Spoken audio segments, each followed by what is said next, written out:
welcome to the Vale and Mark Podcast. Today we're diving into the world of leadership, effective collaboration, and career climbing skills. We're taking a closer look at Chapter 4 of our book, Collaborate Better, and exploring how these skills can open doors to new opportunities. Let's get started. Yeah, and just to be perfectly clear, I think, and maybe you remember, I'm not entirely sure if you would, Vale, but from our previous recordings, there were a couple of times where I believe I referred to the improv section of the book taking place in Chapter 4. And that is, in fact, not the case.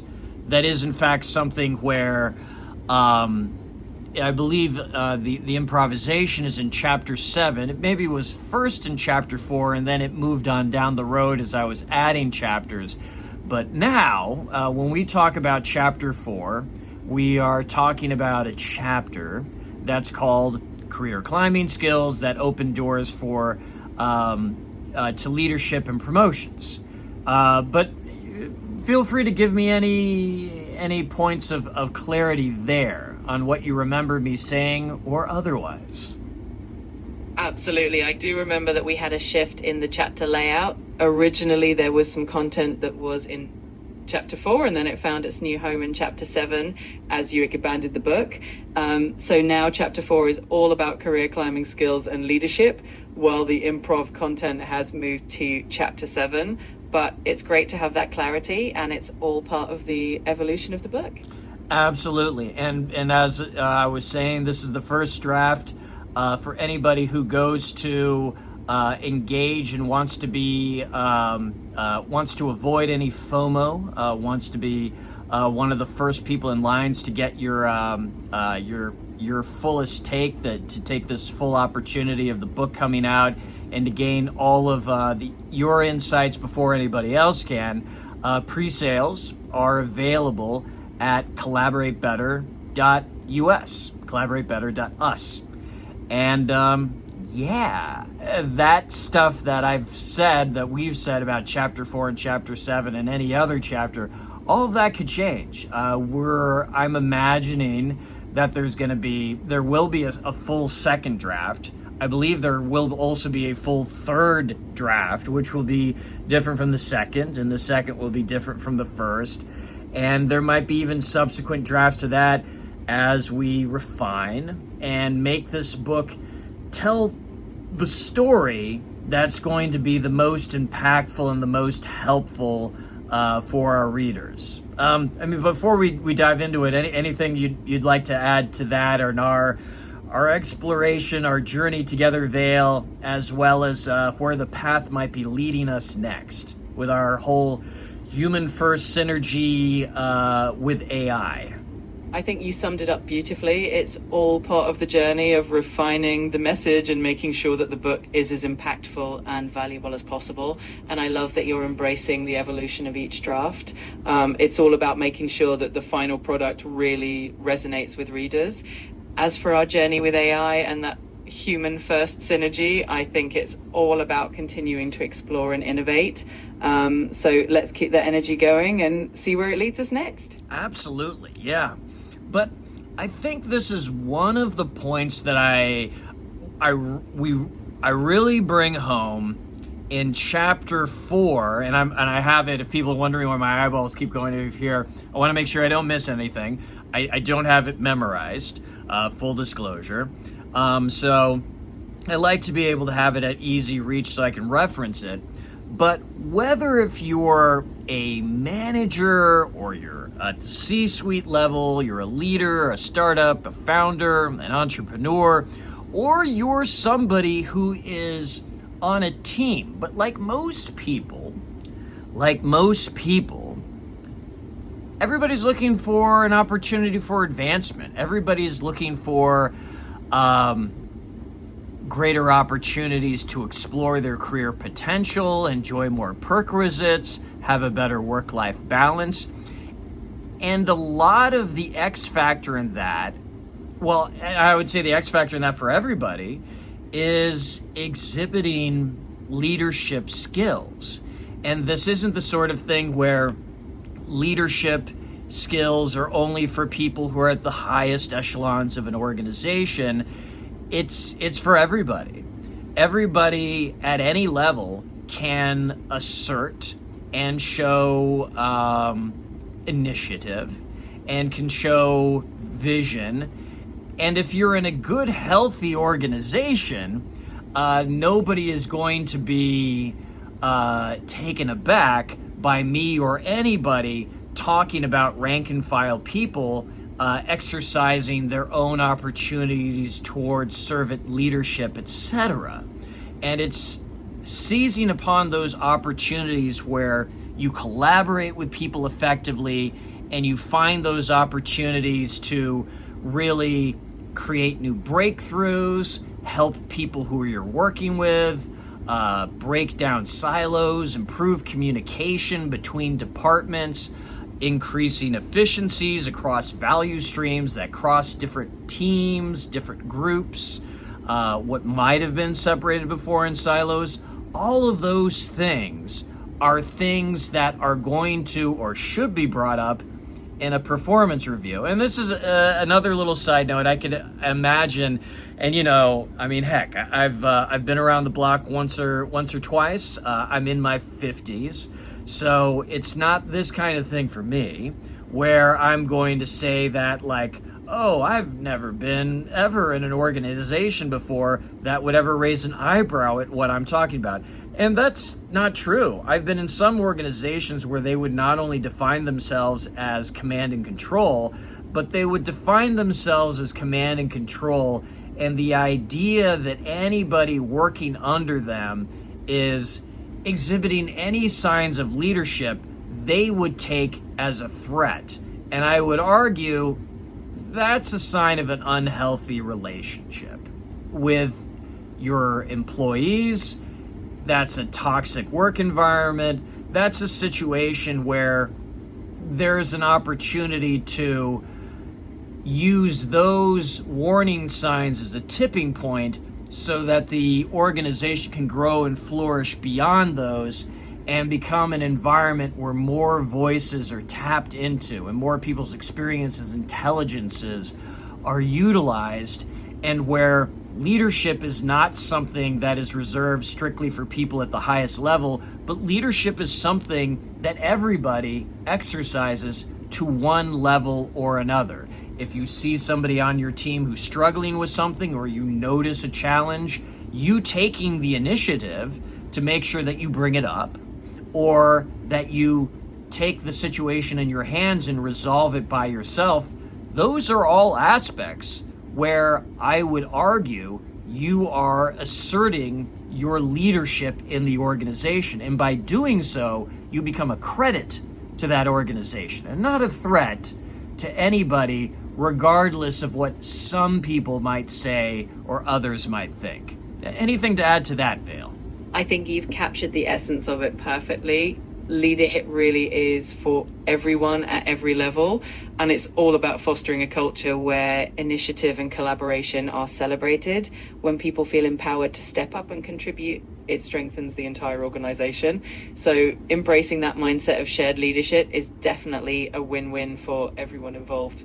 Right on. And so I'm pulled up one section of the book, and I'd really like to read this out, and I'm going to ask you an unconventional question. Obviously, AI is at an interesting point in its development. ChatGPT with OpenAI, which is who you are, Vale, has made giant strides, is looking to be making larger ones when ChatGPT 5 is released.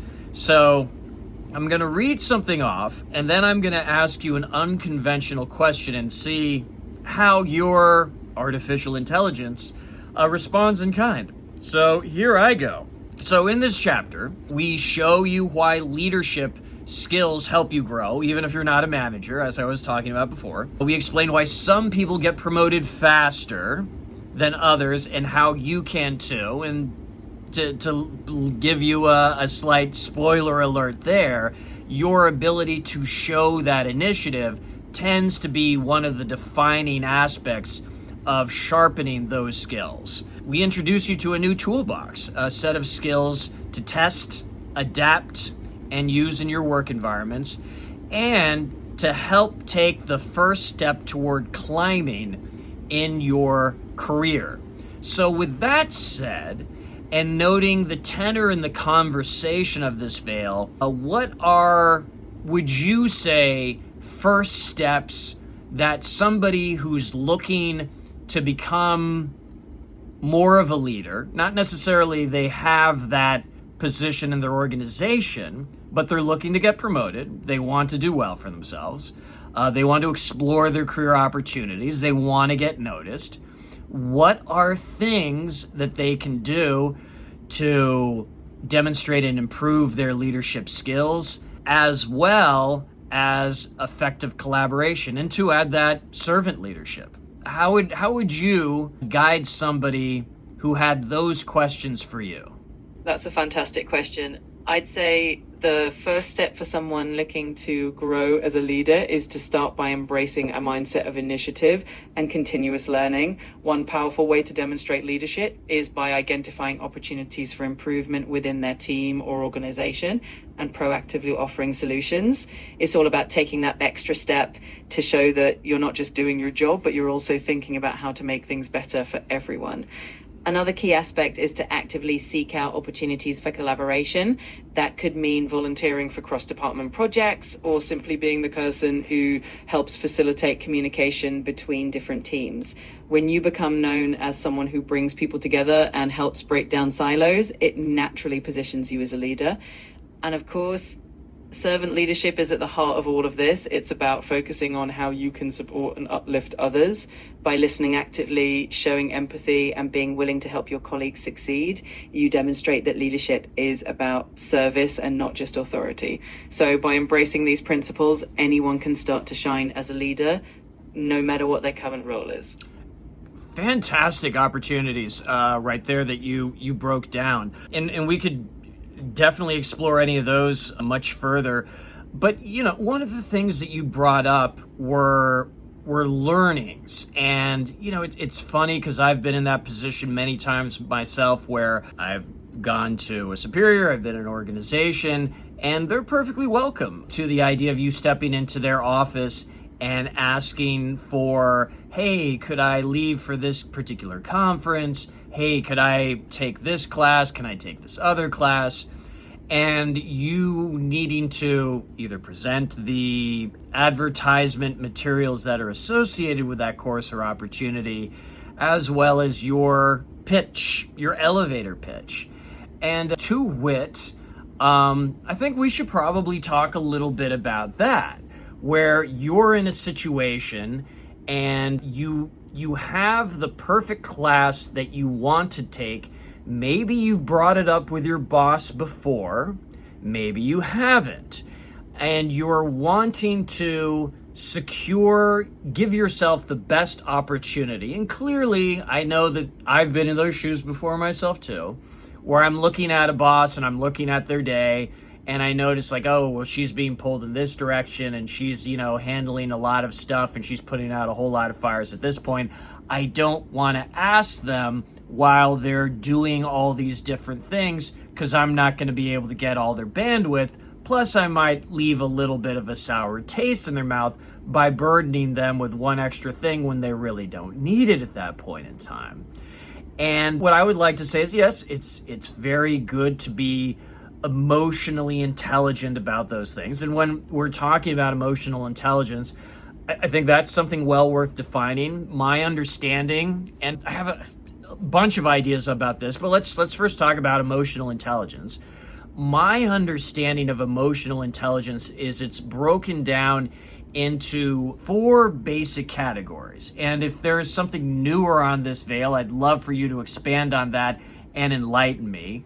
But I've always heard it comes down to being able to read others' emotional states, read your own, so read others' emotional states, read your own emotional states, which means you're able to perceive in others and perceive in yourself when your stress level is getting high, when you're right at the breaking point where you might say something that you could regret later on. And maybe I need to pause and get up and stretch my legs, or step outside, or take 3 deep breaths.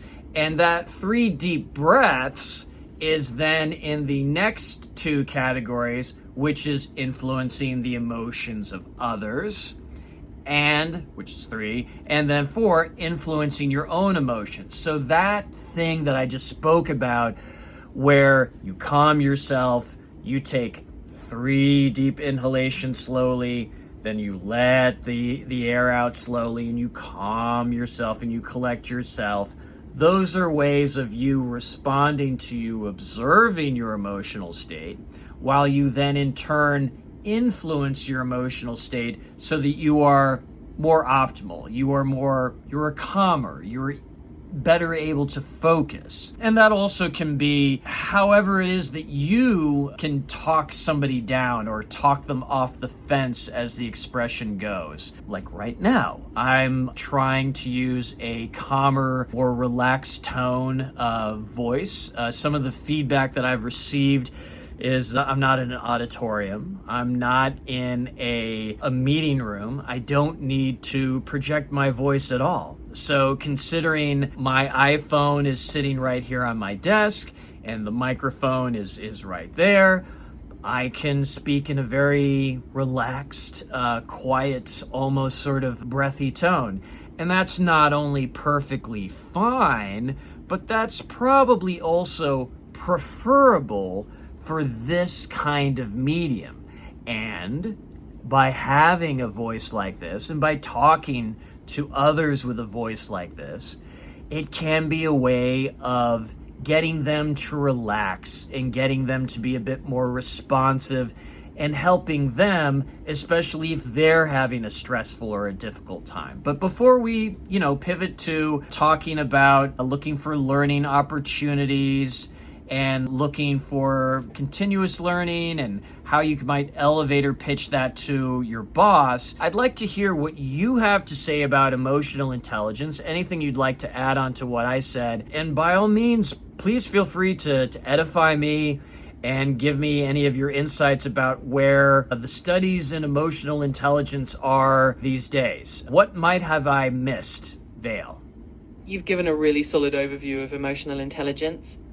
Those 4 core components you mentioned, understanding and managing your own emotions, as well as understanding and influencing the emotions of others, are definitely at the heart of emotional intelligence.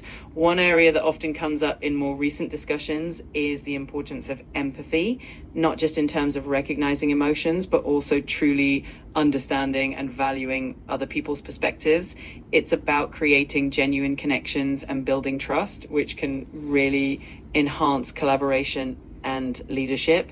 Another interesting aspect is how emotional intelligence ties into resilience and adaptability, especially in a fast-changing environment. Being able to stay calm under pressure, adapt to new situations, and maintain a positive outlook can make a huge difference in how effectively someone leads and collaborates. And you're absolutely right that emotional intelligence also involves that self-regulation piece, knowing when to step back, take a breath, and manage your own emotional responses. This self-awareness and self-management can really set a strong foundation for building relationships and inspiring others. So I think you've got a great understanding, and it's always exciting to see how these concepts continue to evolve and deepen over time. It is, and it's there's an interesting cross-pollination between the idea of somebody has an idea, they write a book, they write that book to the best of their knowledge, they study what's out there, they put it out there in the public space, people, emotional intelligence. That's an interesting way of talking about street smarts or one's ability to influence and persuade other people. Let's explore that deeper. And then it goes into different avenues. So highlighting something that you brought up, and since, today's episode is all about leadership, collaboration, but also, looking for those opportunities to expand in your career, which are all very closely intertwined. I have had tremendous success whenever, say, I'm applying for a promotion, or where I'm applying for a job that is very, very high profile. It's something that's very coveted. There are a lot of people competing for this position. And what are some of the ways that you can stick out? And you can read a lot of stuff on that. But one of the things, and you could, Google it or use ChatGPT to give you a bunch of ideas. And by all means, think after I'm done saying my piece, I'll ask you to fill in the rest, Vale. But what I found great is, like you were saying, empathy. And you reach out and you follow up with the people who are the hiring managers, the decision makers of who's going to get that promotion, who's going to get that job. And you express to them that you write to them very clearly, hey, I appreciate you guys have had a lot of demand for this position and you've had to interview many qualified candidates and I am only one of a very large pool. So I understand that you have a very difficult and trying challenge on your hands in order to make a decision. But I just want to let you know, I appreciated the opportunity to have an interview with you, to have a shot.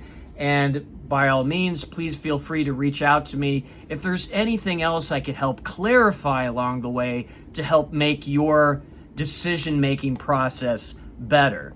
And obviously, from the perspective of a candidate, and the hiring managers aren't idiots, they realize that you're trying to position yourself so that you have a competitive edge over other candidates, but still, they will like the perspective you would take in recognizing the decision that they have to make, and ultimately expressing a more empathetical point of view. Because that can make all the difference in the world of making a connection with another person.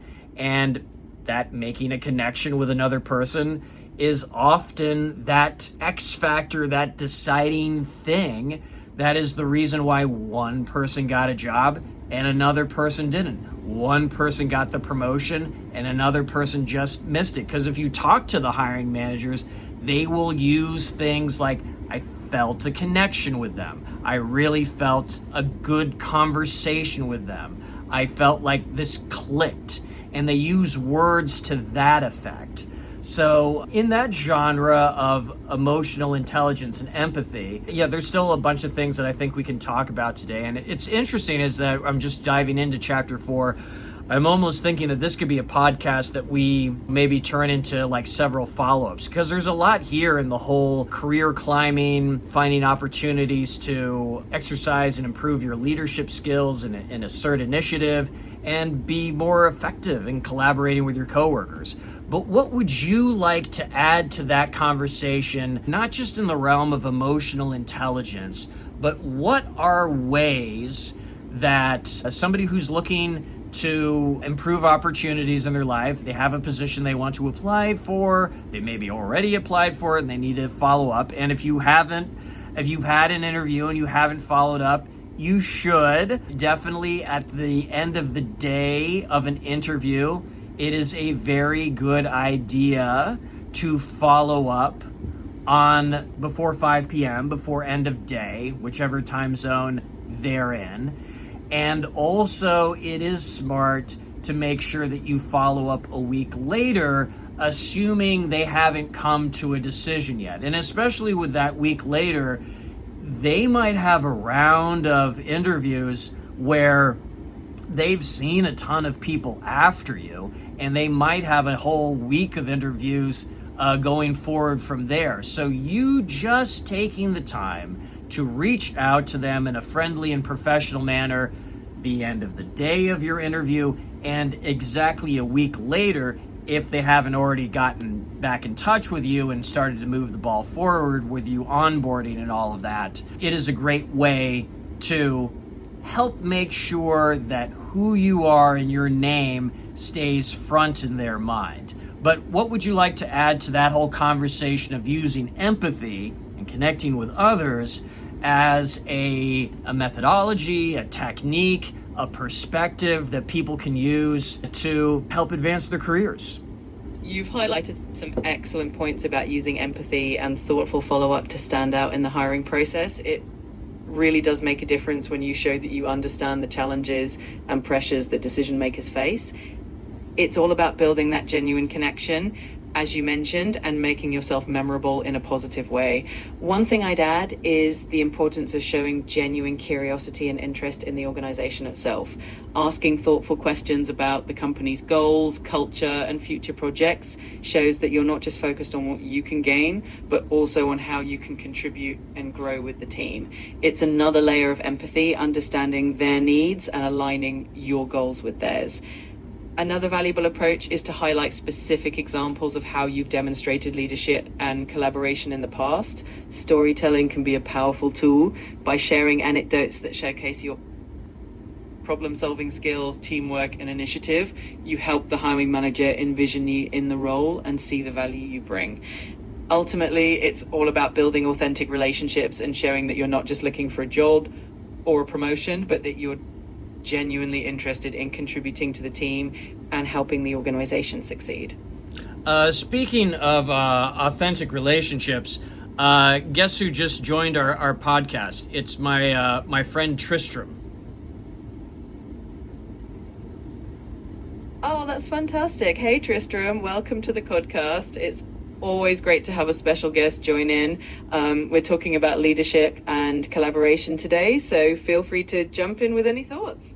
Oh, he definitely will. He definitely will. I know he's got lots of thoughts about career advancement and leadership and effective collaboration. He's a very thoughtful kitty cat in that respect. Those are great. Yeah, telling stories and asking hiring managers about how you can be a better culture fit, because that's one of the biggest questions that they have on their mind, and one of the things that is like, well, we're not going to go with that person because we don't think they would be a great culture fit for us, or that person maybe didn't have all the qualifications, but they're such a great culture fit for our organization that I could see them just taking to our culture like a duck to water, and that makes all the difference in the world. Those are all wonderful points, but I want to take it a bit further going back to continuing with the whole, you're looking at your boss and you're trying to find opportunities to get on the radar and ask for an opportunity to take a class. You've already picked it out. You know what you want to take. You probably should know that, you have only so much time with them, by which I mean they maybe have an open door policy, and they maybe hem and haw with people enough, and you feel comfortable talking to them about your kid's soccer game or what movies and TV shows you've watched because they have good rapport with everybody. But that doesn't necessarily mean that you feel comfortable about requesting every professional opportunity. And you should. It's very smart to make sure that leaders know that you're somebody who's always looking for opportunities to upgrade your skill set in the name of making yourself a more valuable employee to the organization. And with that in mind, whether if you're aware of it or not, you should make sure that you put some thought ahead of time into what kind of, there are a lot of different ways you can put it, and it's probably in the event that you're talking to your boss and it's somebody you're familiar with, you don't want to have a formal elevator pitch, but it is still good to think about what you are asking for and the value it would bring to the organization in the concept of an elevator pitch. And, there are a lot of different formal ways of constructing and writing an elevator pitch, but the main concept and the reason why it's called an elevator pitch is it's that idea that you hopped on an elevator with a CEO, a founder of a great organization, an entrepreneur, and you have just a few seconds as you're like rising up between the floors to present your idea before they step off, and that opportunity of you sharing space with them leaves forever. And that idea is the elevator pitch that you need to be able to succinctly, in a very sharp and focused way, present a value proposition, what it is you want to do, what's the competitive edge that you're going to give this person you're making the elevator pitch to, what are the differences, what is the return on investment, so to speak, in terms of value, not necessarily monetarily all the time. But what would you add specifically to what is an elevator pitch? And then later on, we'll get to the idea of how we prepare ourselves and how we craft an elevator pitch statement or few sentences or a few thoughts, a few ideas, so that we can persuade a boss to give us an opportunity for not only something that can improve our skills, but also can make us a more valuable employee to the greater organization, and by continuing measure, a better cultural fit. But what would you like to add to, where did the idea of an elevator pitch come from? What stories can you relate about it? What must an elevator pitch have in order to be successful?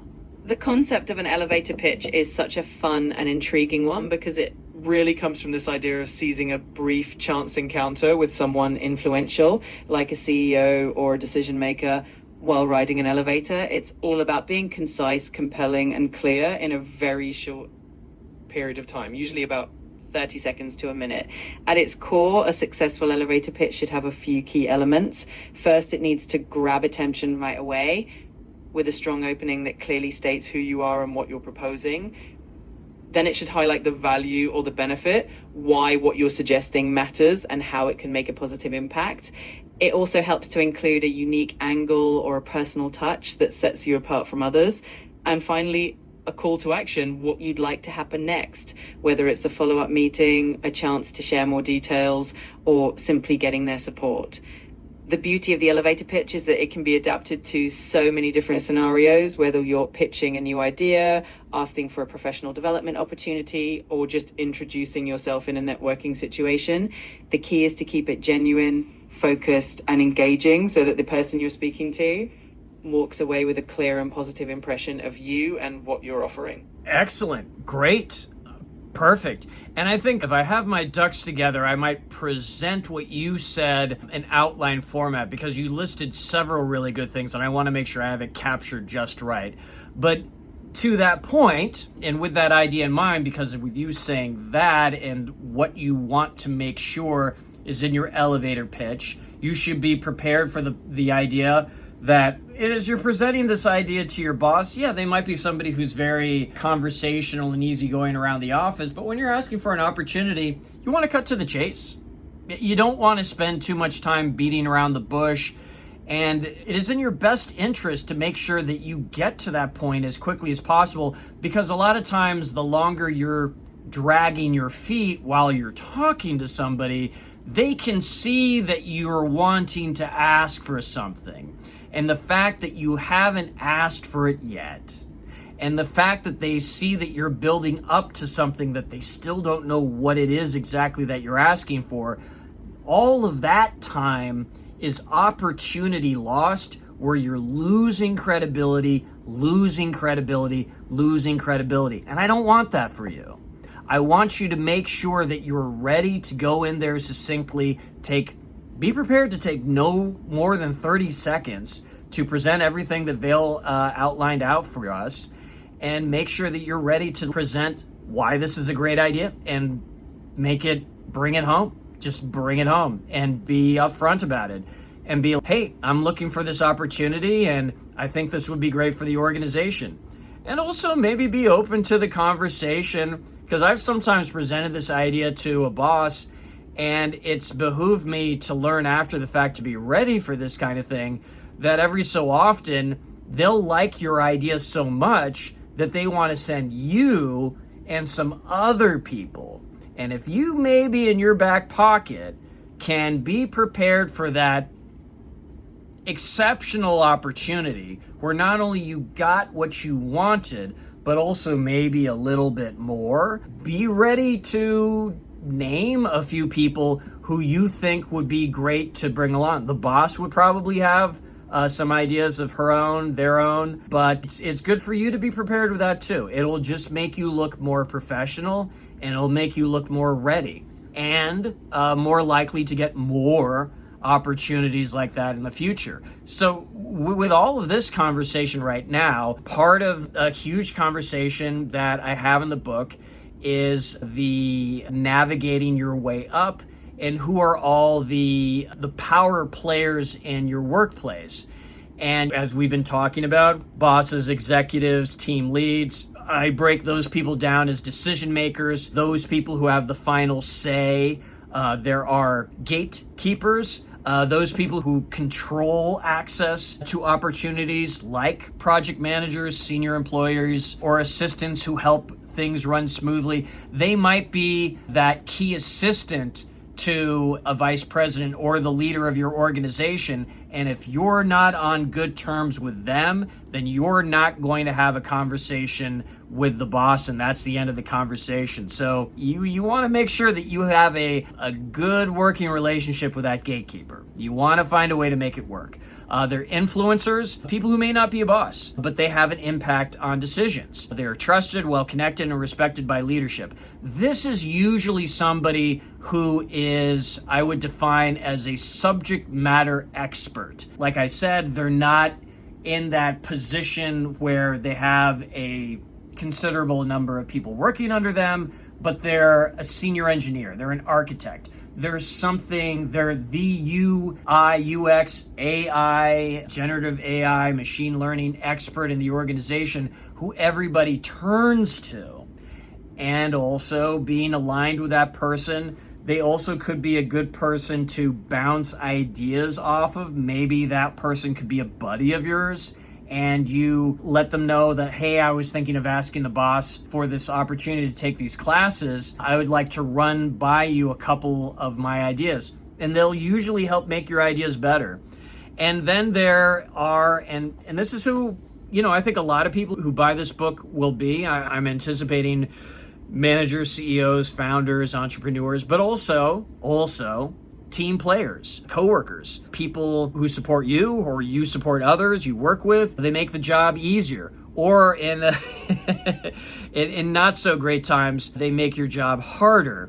But either way, having a better mindset towards being a team player, somebody who's willing to make that sacrifice play, somebody who's willing to do that uncomfortable work for the benefit of the greater team, for the greater organization, that's of immeasurable value. And usually, here again, in healthy organizations, it's observed when somebody is putting themselves out there like that for the benefit of the organization.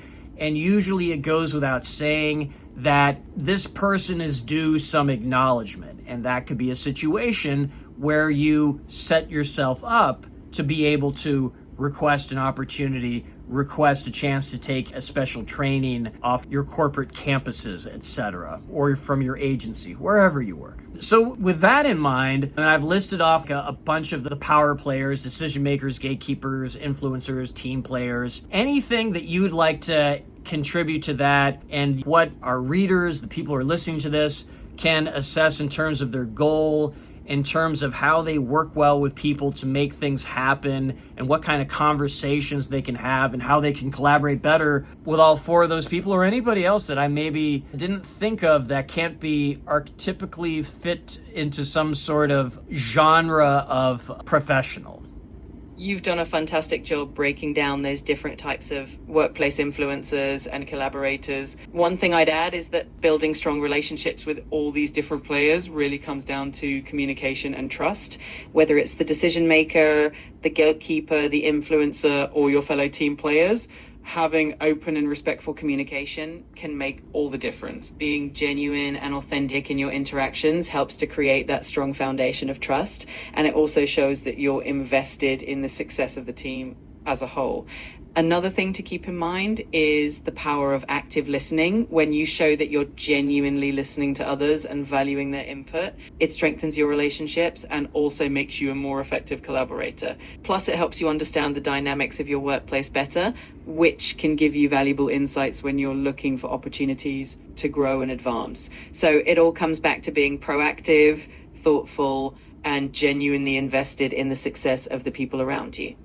Very good point. Very good point. And any of those people, be it a fellow team player, an influencer, a gatekeeper, a decision maker, could be somebody who has a moment where they just need to be heard. And you taking the time to be present for them and genuinely listen to them, one human being to another, with empathy, that can make a lot of difference. Another thing that I talk about in the book that I'm looking at right now is this myth that some people believe that if you just grind away, and you work really hard, that the rewards and opportunities will follow. And when they don't, it can be very frustrating for some people. I have empathy for those folks. And I think it's important to let them know that, yes, sometimes hard work alone is not enough. Your boss, the people in your organization, the gatekeepers, the decision makers, if you're wanting to get ahead and you're not being afforded those opportunities, it's because you're not doing enough of a job in order to make those opportunities happen for yourself and your organization. You need to essentially work smarter and not just harder. And what can that mean? Saving time, saving money, evaluating, or at least taking the time to categorizing what are all the steps in a process that have to be followed. You look at all those steps in a flow chart, and as you're mapping out those steps, you decide or determine what are the inputs that go into it, what are the outputs that come out of it, and regarding those outputs, what's the value, what's the purpose behind this. And the reason why I spell it out like that is a lot of times you can find, especially in these very grandiose, large processes, especially in an organization that's been doing it for a certain way for a while, but hasn't really stepped back and evaluated that greater process flow, there usually are redundancies waiting to be discovered. And short of then redundancies, they're bottlenecks. They're areas where the flow comes together and everything stops, and you need to find a way to dilate that area so that there's more capacity brought to that point in the process flow where things come to a slowdown or a dead stop. But do know, as it's brought up in the book, The Goal by Ilya Goldratt, the moment you resolve a bottleneck in one place, you'll find the bottleneck shifts to someplace else. And so the story continues in the venture of discovery, and you're improving your efficiency and the effectiveness of your workflow is increased. But all of those things that I talked about right there are all ways of just giving yourself an opportunity to advance, and don't get hung up on just grinding away. Peter Drucker, a great business mind, a great business workflow efficiency expert, some would say, but he would probably say that he is an effectiveness expert, because it was his quote where he said, "Efficiency is doing everything right. Effectiveness is doing all the right things." Which is to say, there might be several things in your process flow that for certain outcomes, you didn't need to do everything, and you could have skipped a couple of steps along the way.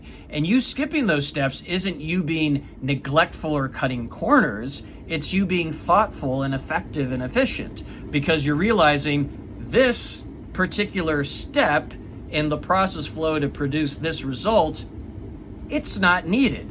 Don't do it. That can be very tricky for some people, especially if they're in very bureaucratic organizations where they think in terms of it's been done this way for 50 years and we have to keep doing it the same way, and you're a criminal if you try to rethink the process.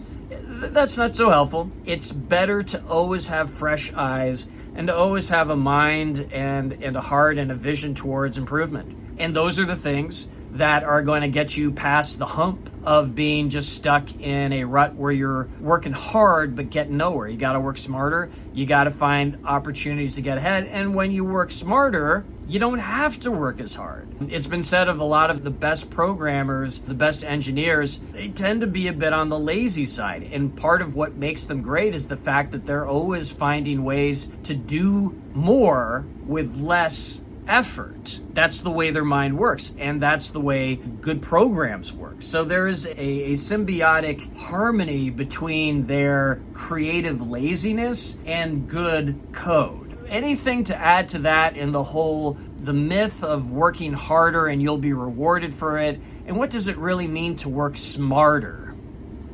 You've touched on such a powerful point about the difference between just working hard and truly working smart. It's absolutely true that sometimes, no matter how much effort you put in, if you're not focusing on the right things, or if you're not looking for ways to improve processes, you can end up feeling stuck. Working smarter is really about being strategic and intentional with your time and energy. It means looking for ways to streamline tasks, eliminate redundancies, and find innovative solutions that add value. A big part of working smarter is also about being proactive and taking initiative. It's about anticipating challenges and looking for opportunities to add value before you're even asked. And it's also about continuous learning and being open to new ideas and feedback, always looking for ways to grow and improve. So it's not just about putting in the hours, it's about making those hours count and focusing on the things that truly make a difference. That's where real growth and advancement come from. Hear, hear, hear, hear. And also on the topic of how leaders pick future leaders, a couple of the things I bring up are responsibility, be responsible. Leaders notice people who step up, help without being asked. They just show that initiative and they do the thing that exhibits their responsibilities. If you see something that needs to be done, just do it. Think big. Leaders like it when you understand how your jobs help the whole, the greater team, the greater organization, the enterprise, and knowing why your job matters, your little gear in the greater machinery of the organization helps you do a better job. And asking questions about that with people who have connected services, connected products, outcomes with what you do and what your team does. Being a good helper, you don't need to be the boss to help others, but good leaders help their team and they guide their friends to do great work, their friends in the office. And solving problems. I've been in far too many places where people kvetch, they point fingers, they complain, and anytime something goes wrong, and instead of just rolling up their sleeve and being like, okay, well, this is a challenge we have to look for, instead of allocating blame, let's try to think of ways to fix it. And leaders love it when people say, here's the problem the way I observe it, and here's how we can solve it, or here's something we can try. It's something that you maybe don't know this, but leaders grow tired of people who point the finger often, and that's usually something, it might be a defense mechanism, and maybe you've done it in a situation where I'm not guilty, and I do know that person over there dropped the ball, so I feel there's an argument to be made. I'm being professionally responsible by calling them out. That probably isn't the best time to do it.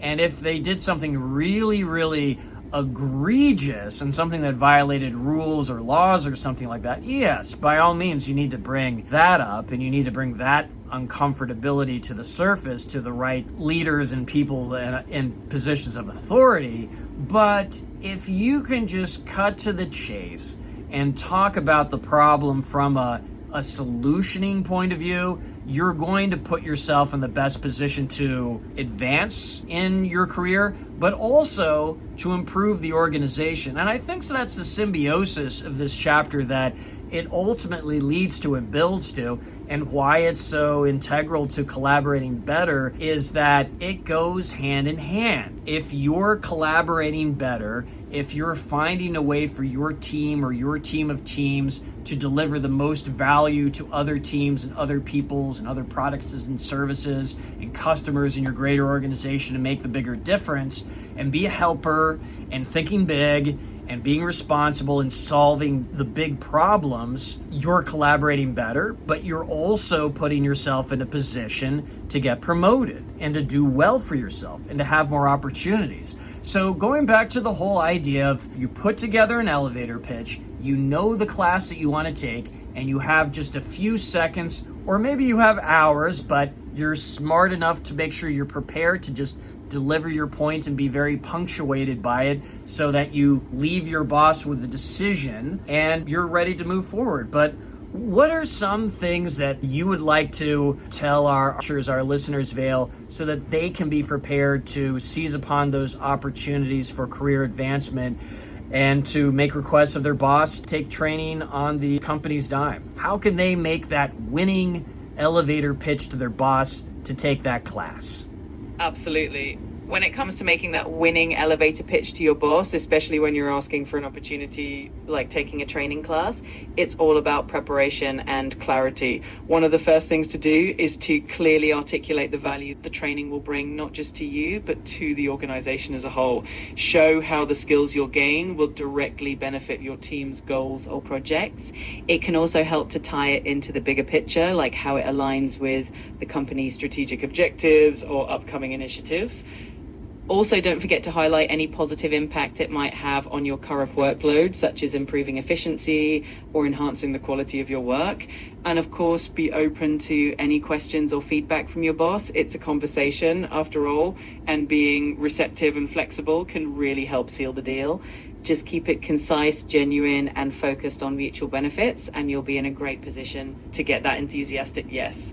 Yeah, and just that last note, you reminded me of something. You brought up something that I think is a really good point. If your boss asks you a question, you may know the answer off the top of your head. You might need a few seconds or to look at something to get the answer, or you may be honestly in your heart of heart know that you don't know it right off the top of your head. But if you're thoughtful about it, and this is another thing about professionalism and getting ahead, if your boss asks you some follow-up questions, he, she, they are trying to challenge you. Embrace that opportunity. If you don't know the answer off the top of your head, just be very confident and concise and like, you know what? You asked some very valuable questions. Let me jot it down really quickly on my phone. I'll get back to you on that. I want to make sure I have a thorough and concise answer for you that I feel confident in. That's a great way of presenting it.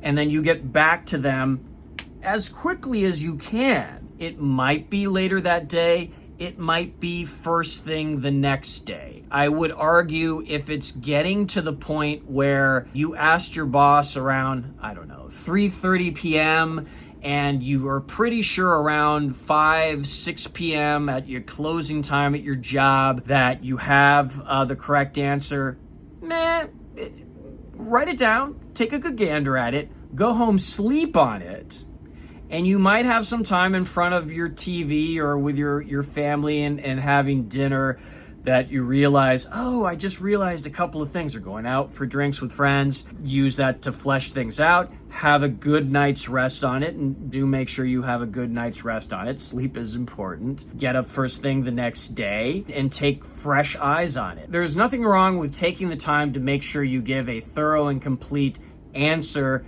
that you feel confident in. And if you have the luxury to take a little more than 24 hours, take it. It's always a great idea to sleep on an idea, because then that gives you that best runway to deliver a thorough, concise answer that's complete and that you feel confident in. So with all of that said, I'm sorry that we won't be hearing the rest of Vale's voice. I'm still working out a couple of things, but I'm pretty sure the last time we were having technical issues, it really wasn't Vale or ChatGPT's fault. I realize now it was bandwidth. So it had nothing to do with OpenAI at all. It had everything to do with my internet, so that's on me. Beyond that, take care of yourselves, and by all means, if you haven't already done so, subscribe, click that bell so that you get notified right away when we drop a new video. I'm trying to do this often, trying to do it more than once a week, maybe sometimes twice a week. Share, comment. I'd love to hear your feedback. Any questions you have, any directions, any thoughts, any things you'd like us to explore further, talk about less, anything like that. I'm definitely open